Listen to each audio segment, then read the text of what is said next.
aquí en el corazón de Cristo, en el corazón de España. Y el Señor, por diversas circunstancias, pues ha unido mi vida mucho al Cerro de los Ángeles. Y por lo tanto, cuando me dijo que tenéis este encuentro y que venéis al Cerro, yo le hice esta propuesta de hacerlo aquí por el interés que te quiero, Andrés, ¿no? Bien, también es una alegría inmensa estar con vosotros. Conocí vuestro apostolado pues, a través de internet, un artículo de Religión y Libertad que me quedé impresionado, ¿no?, de lo que se estaba haciendo. Y enseguida le puse en contacto con el padre Jorge, me contó y me llamó mucho la atención cómo se había adentrado él en lo que es el misterio del corazón de Jesús. Se había formado, estaba descubriendo muchas cosas y todo lo que había con vosotros, ¿no? Y ya estuve también en colegio este día antes de que se consagrara el colegio del Sagrado Corazón, también con un grupo de vosotros, me parece que estaba, y también un grupo de jóvenes, y me dio mucha alegría, ¿no? Porque cuando se impulsa la espiritualidad, la devoción al corazón de Jesús, se renueva todo.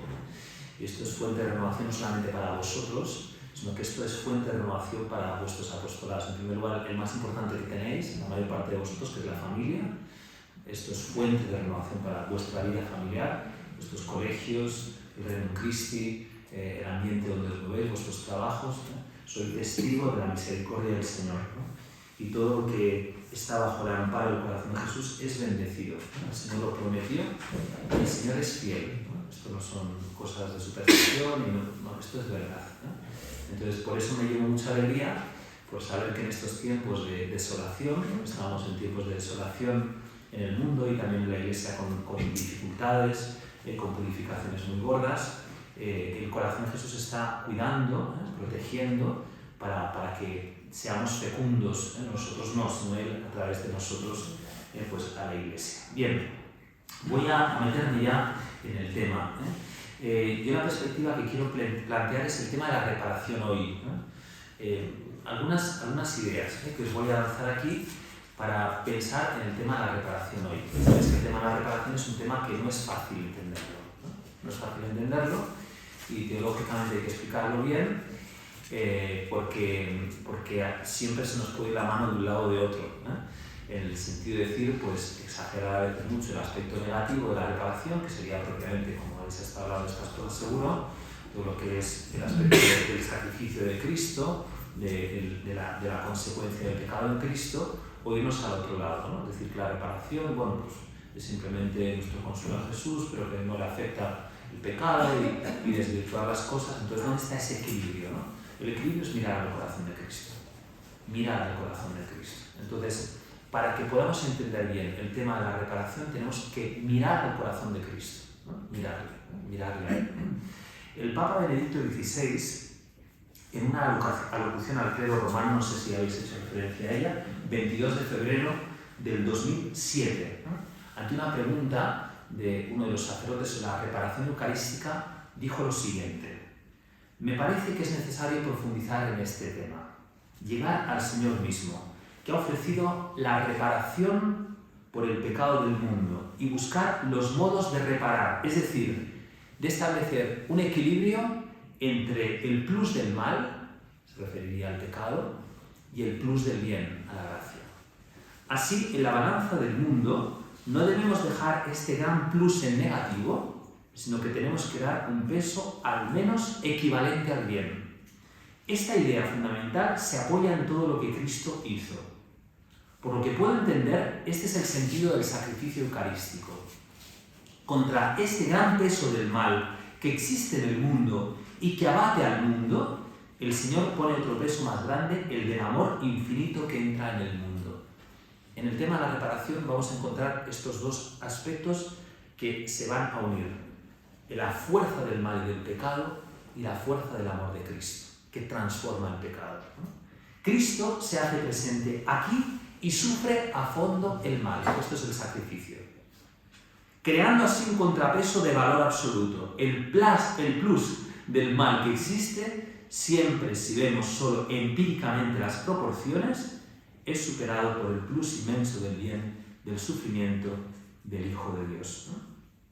Cuando uno lee cuestiones de reparación, siempre hay gente que dice: uy, es que esta reparación es mostrar un aspecto dolorista de la religión, sacrificio, la sangre de Cristo, y por eso ya hay mucha gente que cuando oye hablar del corazón de Jesús y estas cosas dice, no me hablo de esto, pero pues es verdad, el sacrificio de Cristo es verdad. Cristo ha sido triturado en una cruz, ¿no? Decimos una de las letanías, corazón de Jesús triturado por nuestros pecados, ¿no? Se hizo varón de dolores, acostumbrado a sufrimientos.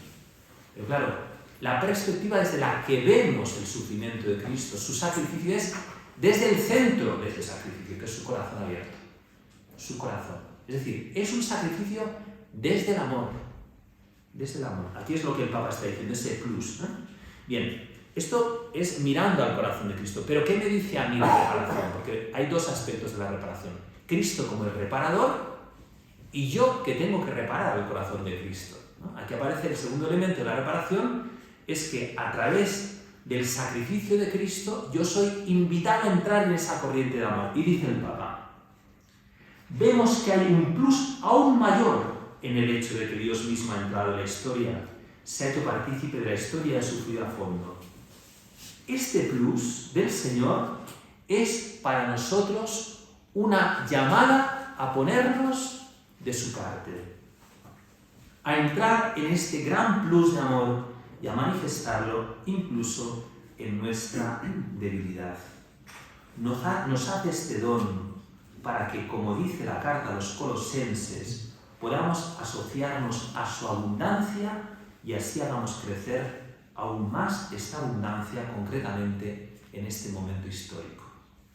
La abundancia de bien, de amor, que ha redundado a través de la cruz de Cristo, se hace presente en el mundo a través de nuestra colaboración. Esto es la reparación. San Pablo lo explica así, completo en mi carne lo que le falta a los padecimientos de Cristo. Es una frase que desde el punto de vista teológico decimos, es que le falta algo al padecimiento de Cristo. Cristo ha redimido todos los pecados del mundo con su sacrificio. Le falta que nosotros los hagamos nuestros, esos sacrificios, ¿no? Cuando se cambió la fórmula de la consagración hace poquito, no sé cuántos años son, 5 me parece, ¿no? El promultis famoso, ¿no? Que hay mucha gente que dijo, bueno, sobre todo el pueblo sencillo, hay mucha gente que dice, o sea, se ha limitado el sacrificio de Cristo, ¿no? Antes era por todos y ahora es por muchos, ¿no? Y alguno de vosotros lo habéis pensado. El Papa Benedicto XVI esto lo había explicado muy bien, no sé si cuando era Papa, me parece que era cuando era cardenal a unos obispos alemanes. Les había dicho, mucho antes de que esto se cambiara, lo que se significa en el promultis es el elemento subjetivo de la redención. El elemento objetivo es que Cristo nos ha redimido. El elemento subjetivo es que hacemos nuestros los padecimientos de Cristo. Por lo tanto, evidentemente Cristo derrama su sangre por todos. Pero solamente esa sangre llega a los que la aceptan. Está el elemento de la libertad, ¿no? Y aquí es donde aparece el tema de la reparación. Cristo ha reparado el pecado del mundo en la cruz y espera nuestra reparación. Nuestra respuesta de amor, que es reparadora. Es reparadora. La palabra reparación, que le habéis estado dando vueltas, significa no solamente que se arregla una cosa, ¿no? Cuando decimos echa una siesta reparadora, ¿no? No solamente que estoy descansado, sino que me encuentro fresco. Es decir, que se hacen nuevas todas las cosas. La palabra del Apocalipsis, y aquí que hago nuevas todas las cosas. Esa es la reparación que Cristo ha ofrecido. Esa es la reparación. El sacrificio de Cristo ha hecho nuevas todas las cosas. Por la reparación se transforma el corazón del hombre. ¿En qué? En corazón de Cristo. Fijaros, la acción del Espíritu Santo, la dirección del Espíritu Santo es esta. El Espíritu Santo fecunda en el seno de María el Verbo, hecho carne. Y ahí se forma el corazón humano de Cristo. Ahí empieza a latir el corazón de Cristo. Ese corazón de Cristo va a entregar el Espíritu en el momento de la cruz. Expiró el Espíritu. Fijaros que según San Juan además que hay mucha vinculación entre el momento en el que entrega el Espíritu y el momento en el que él, contemplando la sangre y el agua, dice, el que lo vio da testimonio y su testimonio es verdadero. La entrega del Espíritu se produce en el momento en el que Cristo abre su corazón. Y ese Espíritu que Cristo entrega desde su corazón fecunda nuestro corazón y hace que nuestro corazón sea el corazón de Cristo. Fijaros, la acción del Espíritu Santo es la transformación de nuestro corazón a través del corazón de Cristo. Por eso no se puede desvincular nunca la devoción al corazón de Cristo de lo que es la devoción, se puede hablar así, al Espíritu Santo. Bien. Vemos, por lo tanto, qué es lo importante para comprender hoy bien la reparación. Mirar al corazón de Cristo. Mirar al corazón de Cristo. Yo cuando a veces veo a algunos teólogos que se están ahí, mire, lo que hay que hacer es mirar al corazón de Cristo. No se haga tanto lío, hay que mirarlo a Él. Mirarlo a Él. Aquí estoy pensando ahora, en esta palabra conmigo, mirarlo a Él, en aquel encuentro del Santo Padre con los jóvenes chilenos, ¿no? Que lo tenemos en el corazón todos, ¿no? Cuando estaba ahí era un momento complicadísimo, la visita del Papa a Chile, no sé, alguna chilena por aquí, ¿no? O ahí estaba en Chile, bueno, yo tengo una comunidad aquí en Chile, ¿no? Bueno, pues era un momento dificilísimo, ¿no? Pues estaba la dictadura de Pinochet ya al final, se había metido la teología de la liberación de la Iglesia, muchos jóvenes ya estaban en un ambiente en Chile por todo lo que ha venido luego en Chile, ¿no? Y el Papa les preguntó a aquellos jóvenes si estaban dispuestos a varias cosas, les preguntó, ¿estáis dispuestos a vivir la castidad?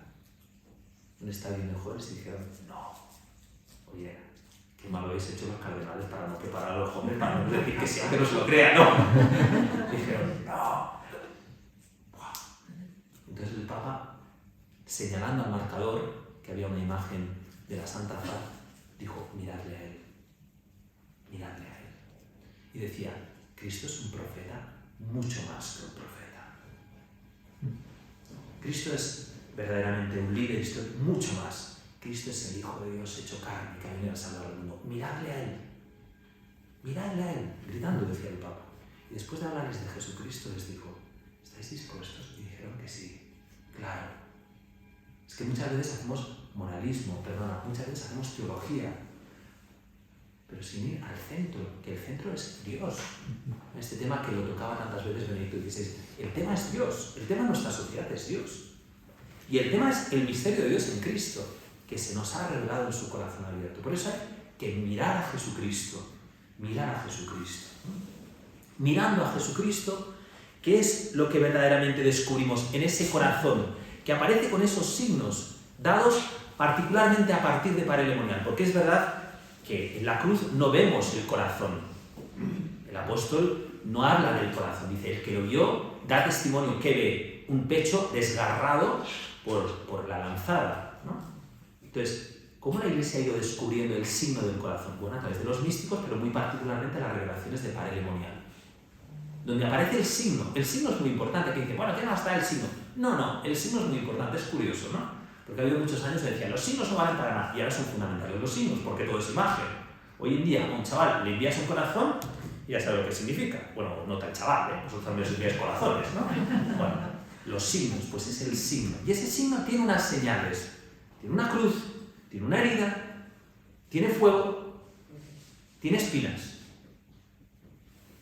Está lleno de amor, un amor sacrificado. Por lo tanto, mirando ese corazón, vemos el plus del mal y el plus del bien. El plus del mal, el sacrificio, el dolor, la ofrenda. El plus del bien, el amor, que es el motor de ese sacrificio. Bien, me parece importante, por lo tanto, el mirar al corazón de Cristo. Hoy en día estamos padeciendo en nuestra sociedad una crisis fuertísima de Dios. Y cuidado, también se mete y se ha metido en la Iglesia. El gran problema que tenemos en la Iglesia siempre, no solamente ahora, ayer, hoy, siempre es el tema de Dios. Cuando a veces decimos, no, es que este cardenal, el otro, no, el problema es Dios. En todos es Dios, ¿no? Es Dios. La Iglesia es santa, católica y apostólica es santa, y la Iglesia es santa siempre, pero está formada por hombres que tenemos que hacer la profesión de fe, y tenemos que profesar que creemos que Jesucristo es el Hijo de Dios. Cuando viene una crisis de fe, siempre repercute directamente en el problema moral. Y el gran problema moral que tenemos hoy en día, ¿sabéis cuál es? Que todos nos quejamos, pero no apuntamos a la causa de los males, que es el pecado. La pérdida del sentido de Dios nos lleva a la pérdida del sentido del pecado. Esto lo explicaba de una manera increíble Juan Pablo II en la reconciliación de penitencia, ¿no? Decía él, igual, dice, bajo la amenaza de un eclipse de conciencia, de una deformación de la conciencia, de un entorpecimiento o una anestesia de la conciencia, ¿cuál es la causa? Hay que buscarla en la pérdida del sentido de Dios. la progresiva ofuscación de la capacidad de percibir la presencia vivificante y salvadora de Dios. Y de ahí vienen todas las demás cosas, ¿no? Y entonces, ¿qué pasa? Que el tema del pecado se reviste de ideología. Y aquí decía el Papa Juan Pablo II. Entonces, como no hablamos del pecado, tenemos que hablar de las causas del mal. Psicologismo, sociologismo, historicismo ético, antropologismo cultural. Cuánto a verdaderas desviaciones, incluso dentro del campo eclesial, como el combatir la exageración de ver pecado en todo con la exageración de no verlo en ninguna parte, el predicar un amor de Dios incompatible con el castigo por el pecado, al hablar de un respeto por la conciencia que suprimiría el deber de decir la verdad, el ofuscar el sentido y el valor del sacramento de la confesión o darle solo un significado comunitario. Todo esto lo hemos vivido, los sacerdotes que estamos aquí y los que sois mayores, se ha vivido. ¿Y esto a qué ha llevado? Esta es la causa por la que las iglesias están vacías. Esto es así.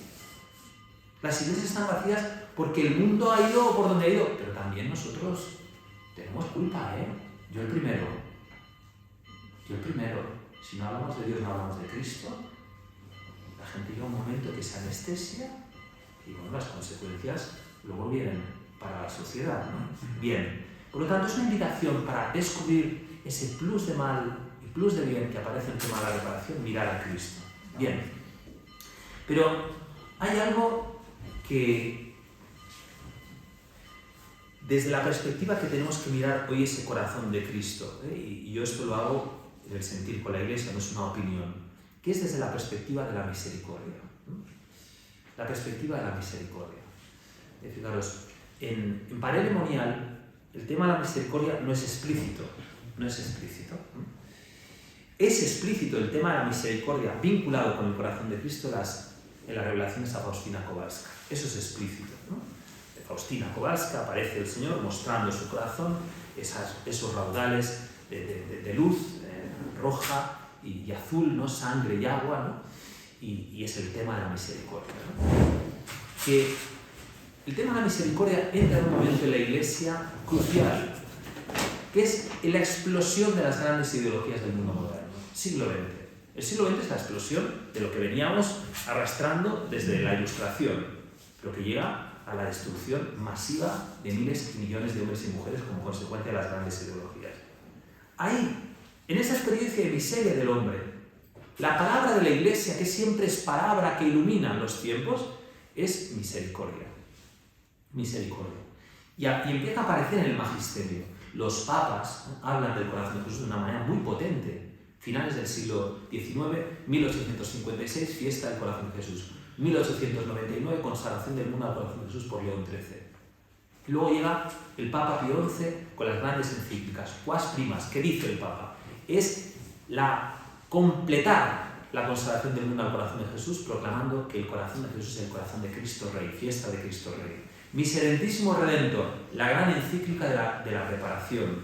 Pero luego vienen los otros papas. Pío XII, Laurietis Aquas, es una encíclica que la tenéis que leer bien leída, fundamental para conocer la devoción al corazón de Jesús, donde hace una síntesis entre toda la tradición del corazón de Jesús y muestra la devoción al corazón de Jesús como la síntesis de la religión. Fijaros qué cosas han dicho los papas en esa época. El corazón de Jesús es la síntesis de toda la religión, la norma más perfecta de la vida cristiana. Esto lo ha dicho la Iglesia. Yo me encuentro a muchos católicos que me dicen, ¿qué es eso del corazón de Jesús? Pero, ¿cómo? Si la Iglesia ha dicho esto en su magisterio, la síntesis de toda la religión y la norma más perfecta de la vida cristiana. ¿Qué ha pasado? ¿No? ¿Qué ha pasado? ¿No? Bueno, pues esto que dicen los papas aparece. Podríamos hablar de Juan XXIII, que era un devoto del corazón de Jesús, impresionante, él personalmente, ¿no? Hablaba en su diario del alma, habla del corazón de Jesús muchísimas veces. Pablo VI, Investigables Delicias. Pablo VI también, disertes intérpretes, hablando a los religiosos de la importancia de la devoción al corazón de Jesús y de las familias religiosas. Pero llega Juan Pablo II. Y Juan Pablo II nos va a presentar precisamente el tema del corazón de Jesús desde su experiencia, la misericordia, por su propia vida, porque en su cuerpo y en su historia lleva el peso de las ideologías, pero también por la relación que la ha tenido con Faustina Kowalska. Él es el que desempolvó aquel librito que estaba ahí aparcado y que había sido prohibido del diario de Faustina. Lo desempolvó él cuando era obispo de Cracovia, ¿no? Y él dijo, este es el mensaje para este mundo. Y por eso su ministerio estuvo guiado por esta estrella de la misericordia. Me refiero a lo que dijo de él el Papa, entonces Cardenal Ratzinger, en el entierro de Juan Pablo II. Ha interpretado para nosotros el misterio pascual como misterio de la divina misericordia. Esto es lo que dijo el Papa Cardenal Ratzinger en el entierro. Ha interpretado el misterio de Cristo como el misterio de la divina misericordia. Sabemos que él falleció precisamente la víspera del Día de la Divina Misericordia, ¿no? O sea, providencial y significativo, ¿no? Él fue el que instituyó la fiesta de la Divina Misericordia, el domingo en Alis, el que beatificó y canonizó a Faustina Kowalska. Y esto lo han recogido los papas, lo recogen entonces, y lo recoge Francisco. Francisco se dirige a los jóvenes, a los sacerdotes de Roma, el 6 de marzo del 2014, estaba recién comenzado prácticamente su pontificado, y dice: en toda la Iglesia es el tiempo de la misericordia. Esta fue una intuición del beato Juan Pablo II. Él tuvo el olfato de que este era el tiempo de la misericordia. Pensemos en la beatificación y canonización de Faustina, luego introdujo la fiesta de la Divina Misericordia. La homilía para la canonización que tuvo lugar en el año 2000, Juan Pablo II destacó que el mensaje de Jesucristo a Sor Faustina se sitúa temporalmente entre las dos guerras mundiales y está muy vinculado a la historia del siglo XX. Y mirando el futuro dijo: ¿qué nos deparará en los próximos años? ¿Cómo será el futuro del hombre? No podemos saberlo. Sin embargo, es cierto que además de los nuevos progresos, no faltarán, por desgracia, experiencias dolorosas. Esto cuando lo leemos ahora, ¿no? Pero la luz de la misericordia divina que el Señor quiso volver a entregar al mundo mediante el carisma de Sor Faustina iluminará el camino de los hombres del tercer milenio. Es impresionante lo que dijo Juan Pablo II, pero ¿cómo lo recoge Francisco? Y dice: hoy olvidamos con rapidez incluso el magisterio de la Iglesia, dice Francisco. En parte es inevitable, pero los grandes contenidos, las grandes intuiciones, los legados dejados al pueblo de Dios no podemos olvidarlos. Y el de la Divina Misericordia es uno de ellos. Es un legado que Él nos ha dado, pero que viene de lo alto. Nos corresponde a nosotros como ministros de la Iglesia mantener vivo este mensaje. Bien, ¿no? Vemos, por lo tanto, como la Iglesia en su magisterio, guiados por sus pontífices, hoy Pedro, Francisco, nos está diciendo que el mensaje es el de la misericordia. Por lo tanto, para redescubrir, para actualizar el tema de la reparación, tenemos que mirar al corazón de Cristo desde la perspectiva de la misericordia. ¿Cómo se comprende el tema de la reparación desde la perspectiva de la misericordia?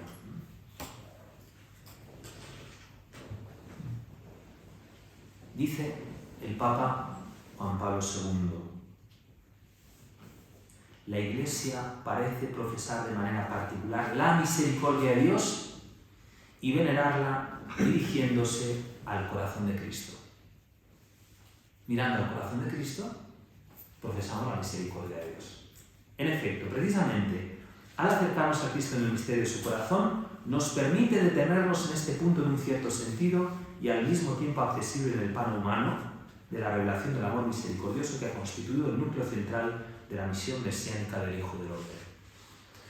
Tenemos que leer así también lo que es esa evolución. Se dice en teología la evolución homogénea del dogma, ¿no? Como la Iglesia va desentrañando el contenido de la verdad salvífica, también respondiendo a los tiempos. Hay a veces una comprensión de la historia como, bueno, el tiempo, vamos atrás, volvemos, eso es... No, el tiempo va hacia la plenitud. Y cuanto más nos acercamos a la plenitud, más luz hay. Y en estos tiempos de miseria, la gran luz que la Iglesia ofrece es el corazón de Cristo para que profesemos la misericordia. Desde ahí entendemos la reparación. Y aquí voy a lanzar una idea para que os quede, ¿no? ¿Cómo entender la reparación mirando al corazón de Cristo? El Papa Juan Pablo II, en esa encíclica preciosa, ¿no?, que escribió sobre el dolor, el misterio del dolor, ¿no?, perdón, sobre la misericordia, Dios y misericordia, ¿no?, dice lo siguiente: un alma de veras amante, es decir, uno puede entrar en este misterio de la misericordia, y hablaremos de la reparación, si mira el tiempo pasado, ve a Jesucristo trabajando, doliente, sufriendo durísimas penas, oprobios, quebrantado por nuestras culpas. De todo lo cual, tanto más hondamente se penetran las almas piadosas, cuanto más claro ven que los pecados de los hombres fueron causa de que el Hijo de Dios se entregase a la muerte. Cuando nos acercamos a Jesús pensamos, y es cierto, que mis pecados le llegaron a Cristo. Esto es una cuestión de fe. Por nuestros pecados padeció la cruz. Entendemos que Cristo fue a la cruz y que mis pecados le llegaron a Cristo en aquel momento. Pero el Papa va más adentro. Si a causa de nuestros pecados futuros, la pregunta es, pero previstos, el alma de Cristo estuvo triste hasta la muerte. Cierto, pero sin duda alguna también algún consuelo recibiría de nuestra reparación futura, pero prevista cuando el ángel del cielo se le apareció para consolar su corazón.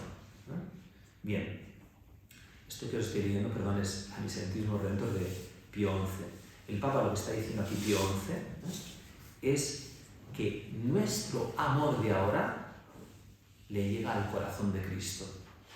Si nuestros pecados le llegaron, nuestro amor de reparación le llega al corazón de Cristo. Mirar al corazón de Cristo como misericordia significa comprender que le llegan nuestros actos de amor al corazón de Cristo. Y aquí leo lo que dice precisamente Juan Pablo II.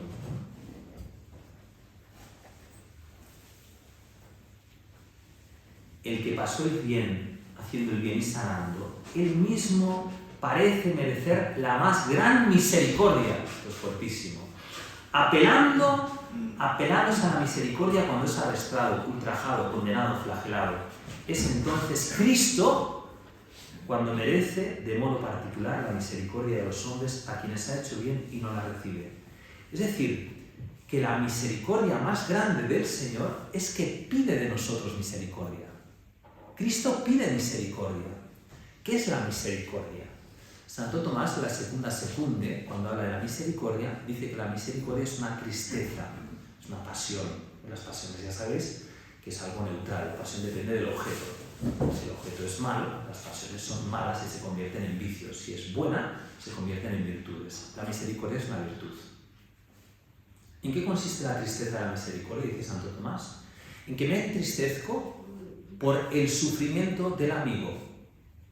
Lo que sufre el amigo es mi sufrimiento, porque lo propio de los amigos es que vivan en un mismo corazón, dice Aristóteles, dice Santo Tomás, ¿no? Vive en el corazón del amigo. El sufrimiento de mi amigo lo hago mío. Esa es la misericordia. Impresionante. Cristo tiene misericordia de nosotros sabiendo que hay un sufrimiento en nuestro corazón. ¿Cuál es el sufrimiento del corazón del hombre? Que el corazón del hombre tiene sed de Dios. Dice San Agustín, nos hiciste, Señor, para ti, nuestro corazón está inquieto hasta que no descansa en ti. El Catecismo de la Iglesia Católica, cuando habla de la oración, dice, la oración es el encuentro entre la sed de Dios y la sed del hombre. Dios tiene sed de que tengamos sed de Él. Y Dios, para provocar en el corazón duro del hombre por el pecado, que se ablande como esa piedra en la que tocó Moisés para que saliera el agua, pide misericordia. ¿Y cómo la pide? Dejándose maltratar, dejándose atravesar el corazón. El amor de Cristo crucificado, que se nos manifiesta en su dolor, le lleva a amarnos hasta el punto que nos pide nuestro amor. Esto, fijaros, es la gran luz que ofrece el mensaje del corazón de Cristo a través de Parelemonial. Porque las revelaciones privadas no añaden nada a la revelación, nada, y no pueden añadirla. Y ya sabéis que entre las revelaciones privadas hay algunas a las que la Iglesia les concede más importancia. Para salvarse no hay que creer en las revelaciones privadas. No, hay que creer en el dogma. Pero hay revelaciones privadas a las que la Iglesia ha dicho, esta hay que mirarla especialmente. Y si hay una revelación privada que hay que mirar especialmente es Parelemonial. Fijaros si hay que mirarla, que como fruto de las revelaciones de Parelemonial, la Iglesia ha instituido una fiesta. Las dos únicas revelaciones privadas que han hecho que haya una fiesta son Faustina y y Margarita, las dos únicas. Y no fiesta, sino solemnidad, porque está luego el corazón de María, que es Fátima, pero es una memoria. Pero solemnidad, fiesta del Señor, quiero decirte. Y no solamente eso, sino que en el magisterio del siglo XX se hace referencia a Paray-le-Monial repetidamente, como lugar al que irá. El Papa Juan Pablo II, cuando fue a Paray-le-Monial en el año 81, dijo: en los umbrales de los tiempos modernos se apareció Cristo a Margarita, mostrándole su corazón. ¿Qué significa esto? En estos tiempos donde se enfría la caridad, donde el hombre se aparta de Dios. ¿Pero por qué se aparta de Dios el hombre? Que es la gran tentación diabólica. Que ahí es donde el mal que se metió a partir de la Ilustración ha calado en el corazón del hombre. Diciéndole al hombre que Dios es el enemigo del hombre, que Dios no es bueno, que Dios no le puede querer. Y el hombre se lo ha creído. Y en el momento en el que el hombre ve a Dios como su enemigo, se convierte en el mismo enemigo del hombre. Lo que estamos viendo hoy, esta defenestración de la humanidad contra natura, lo que estamos viendo, es una consecuencia de haber negado la verdad de Dios como Redentor, como Salvador. Esa es la consecuencia. Y ante esto se nos aparece el corazón de Jesús pidiéndonos misericordia. Fijaros, solamente se puede pedir misericordia al miserable. El corazón de Jesús pide misericordia al hombre, que es miserable por su propia naturaleza. Miserable significa mísero, necesitado de misericordia. Somos miserables porque somos criaturas. La palabra miserable nos suena muy mal. Pero somos miserables porque somos criaturas. Somos miserables porque somos pecadores y tenemos las consecuencias del pecado. Somos miserables porque necesitamos, desde el mismo instante en el que somos engendrados del amor de los demás, pues Dios sale al encuentro de la miseria del hombre, pero del hombre moderno. Este hombre que está siendo tentado de desesperación. Porque fijaros, el hombre moderno se revuelve contra Dios porque ha dejado de gozar de Dios en su corazón. Esto es un pecado que se llama la acedia. Si queréis hacéis un congreso sobre la acedia. Es impresionante sobre la acedia. La acedia es una tristeza. Tristeza por el bien divino. Este es el pecado del hombre moderno. Cuando uno va por la calle, va una mamá embarazada y se pone triste. Hay gente que se pone triste cuando va una madre embarazada. ¿Es posible esto? Sí. Porque no nos alegramos del bien. Hay jóvenes que cuando ven a jóvenes con la mirada limpia y que les dice que van al matrimonio virgen se enfadan. ¿Por qué? Porque la gente no se alegra del bien. Porque hay mucha tristeza en el corazón. Y esto, ¿sabéis qué provoca? Uno de los efectos de la acedia es el rencor. Uno se revuelve contra aquello que no tiene. Y hay rencor contra Dios. Cuidado.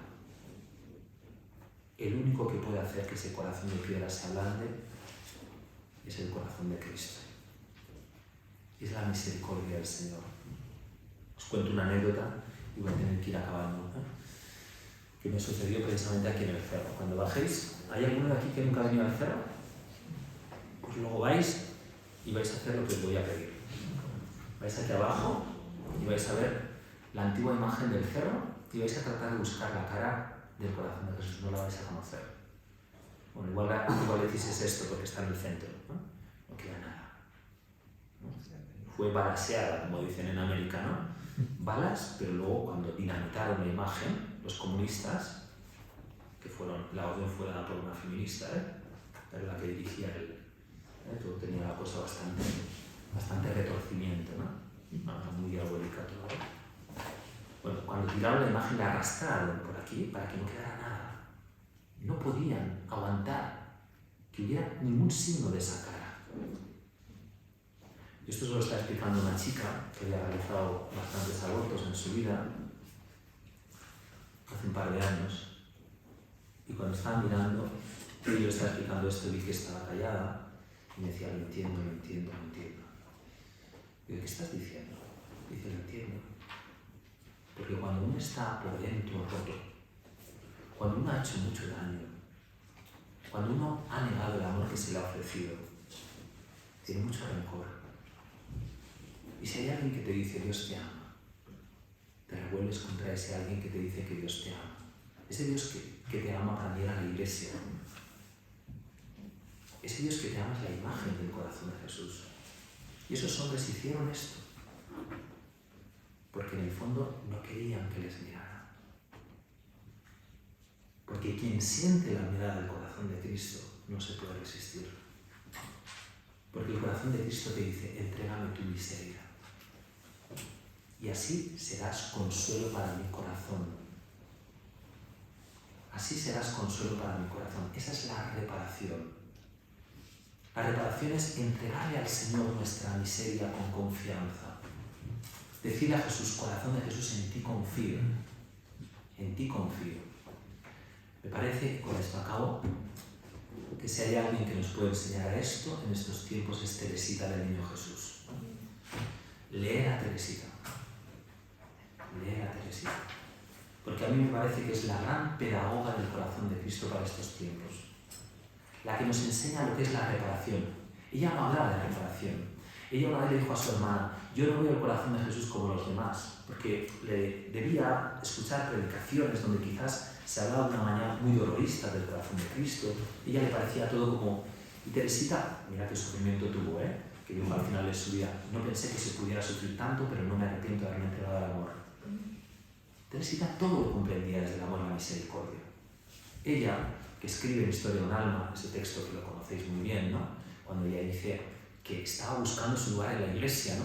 Y que deseaba ser a la vez mártir, con el martirio mayor que ningún mártir ha sufrido en la historia de la iglesia, que deseaba plantar la cruz en el último lugar del mundo donde no se hubiera predicado el evangelio, que deseaba, ¿no? Él dice, bueno, yo estaba ya, que no encontraba mi lugar, hasta que cogí el texto de San Pablo donde habla que la iglesia es como un cuerpo tiene muchos miembros y el más noble de ese cuerpo es el corazón. Y dice, ahí encontré mi lugar, en el corazón de mi madre en la iglesia, yo sé el amor. Se lo envía a su hermana, religiosa, lo lee su hermana y le escribe, Teresa, me has dejado por los suelos. Yo estoy tan lejos de esos deseos y de esas ansias que tienes tú de amar. Y Teresa le responde y le dice, si hubieras leído la historia del pajarito, no me dirías esto.Ella habla de que se siente como un pajarito, aterido por las alas. Todo parece así como muy romántico, pero es de una teología. Dice con las alas mojaditas, porque ha llovido, y que busca un gusanito y un poquito de agua, pero que las águilas, y que su corazón desea volar como el de las águilas. Los santos, el sol es Cristo.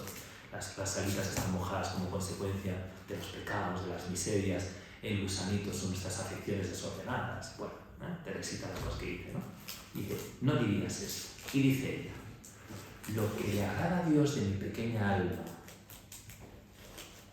no son todos esos deseos grandes que tengo, es que ame mi pequeñez y mi pobreza y la confianza que tengo en su misericordia. Este es el mensaje del corazón de Jesús para hoy. El que confía en la misericordia de Dios repara. Repara. Cuando un hombre o una mujer cae en la cuenta que Dios le está pidiendo su vida, miserable, y lo único que le pide es que confíe que lo puede hacer, esa vida cambia absolutamente. Esta es nuestra experiencia de sacerdotes, ¿no? Y esta es la experiencia de lo que es consagrar una familia al corazón de Jesús, ¿no? Lo que estáis haciendo es impresionante, Y yo solamente vine aquí para animaros, para deciros que adelante y que estáis sanando muchos corazones, ¿no? Porque parece una cosa muy sencilla, pero es verdad, ¿no? Cuando una persona mira el corazón de Cristo, cuando un niño mira el corazón de Cristo, esa vida puede quedar determinada para toda la vida. Esa es mi historia. Yo tengo una imagen del corazón de Jesús en el comedor de mi casa. Mis padres desde niños nos inculcaron eso. Somos 8 hermanas. Tuve una hermana contemplativa, tuve una hermana tetrapléjica, con el 99% de tetraplegia en su cuerpo, y es la persona más feliz que hay en la vida. Si queréis ver un vídeo de ella que tiene 100.000 visualizaciones, se llama Meme Alsina, y buscáis en Vividores, 5 minutos dura el vídeo. Lo podéis ver de aquí a la cámara, en Vividores, Meme Alsina. Bueno, Meme Alsina se llama, Meme Alsina. En Vividores lo veréis. Esta hermana que le preguntaron una vez, ¿tú no te sientes no sé, un obstáculo, un problema para los demás con tus enfermedades. Esto fue en TV3, ¿no? Los catalanes, ¿no? Y ella dijo, no, tenía 15 años, yo pienso que con mi debilidad hago felices a los demás. Porque cuando alguien ama a alguien, es feliz. Eso lo aprendí de la mano de mis padres. Pero mis padres lo han aprendido del corazón de Cristo. Y eso ha hecho que yo sea sacerdote. Y que tengo ahora 25 sobrinos que todos están en la iglesia. Todos están en la iglesia. Por pura misericordia del Señor. Adelante y que Dios os bendiga.